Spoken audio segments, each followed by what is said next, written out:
Para continuar falando sobre coronavírus, está aqui com a gente agora ao vivo o professor de epidemiologia, Sinésio Inácio da Silva Júnior. Professor, muito boa tarde para o senhor, obrigada pela presença. Boa tarde, Suzana, boa tarde a quem acompanha a EPTV, sempre um prazer. Esta, professor, já é mais uma consequência, do aumento de casos de Covid na nossa região. Visitas na enfermaria do Hospital Regional de Varginha suspensas. O senhor acredita que devam vir outras medidas restritivas para conter a doença? Olha, primeiro que essa medida é muito sensata e, como acabou de dizer a Patrícia, as medidas como a máscara são muito importantes, especialmente em quem, por exemplo, trabalha com pessoas vulneráveis, né? Os profissionais de saúde, pessoas que têm na família pessoas com maior vulnerabilidade. E vacina sempre. Em que locais, professor, é necessário que a gente mantenha os cuidados? Uso de máscaras, de álcool em gel? É lembrar que o vírus ele se transmite pelo ar, então ele sai pelas vias respiratórias e entra por elas. Daí que locais em que você compartilha com pessoas, aglomerações, mas que tenha a maior facilidade em um ar ficar parado, menos ventilado, locais fechados, nós temos que usar corretamente a máscara e higienizar as mãos, como você lembrou, com álcool gel. É pelo ar que se transmite, então nós temos que ter um ambiente arejado e lembrando que na história do vírus da Covid, essas subvariantes que estão circulando são as mais transmissíveis. A partir de uma quantidade de vírus menor do que antes, ela já pode infectar a pessoa e casos graves poderão acontecer.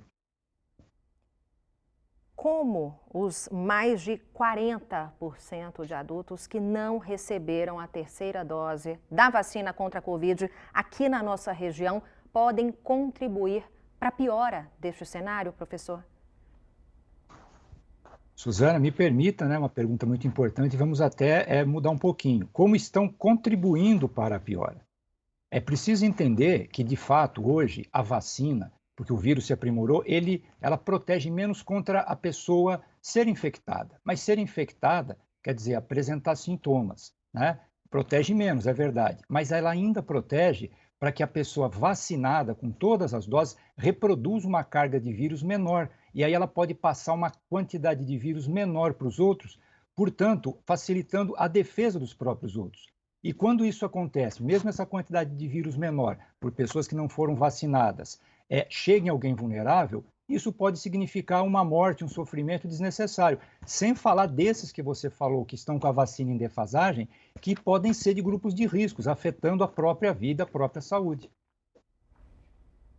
Professor, muito tem se falado em relação às vacinas bivalentes. Para quem não sabe, por favor, o que são elas, o que significam neste momento, em que os casos estão voltando a subir?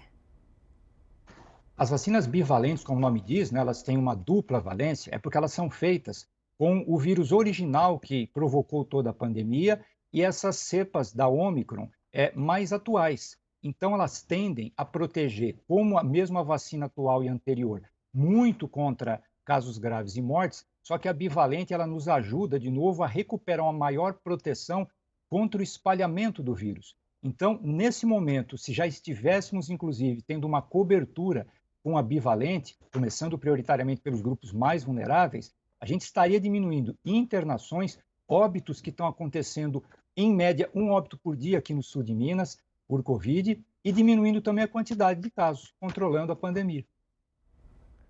Vamos falar dos grupos de risco, professor. Eles voltam a ser uma preocupação? Essas pessoas têm que ter cuidados especiais? Excelente questão. Os grupos de risco em relação a qualquer doença infecto-contagiosa sempre são uma preocupação. A pessoa já com uma saúde vulnerável, tudo que ela não precisa é uma infecção, uma outra doença. Mas nesse momento em que essas pessoas mais vulneráveis tomaram a vacina, inclusive as doses de reforço primeiro, elas já acumulam um tempo maior entre a última dose e o momento atual. Então, elas estão mais vulneráveis ainda. E me permita, é importante a gente lembrar, a gente fala assim, então os idosos, por exemplo, vulneráveis, têm que usar máscara e tal. Vamos ter um pouco mais de solidariedade e até bom senso, claro que tem. Só que quem tem essas pessoas na família tem que ter um cuidado redobrado, porque a pessoa vulnerável, a pessoa já com uma doença, ela pode nem sair de casa, mas a doença ser trazida para ela. Então, quem convive com essas pessoas, um cuidado redobrado. É pensar não só em si mesmo, mas no próximo. Empatia, responsabilidade. Obrigada, professor. Boa tarde para o senhor.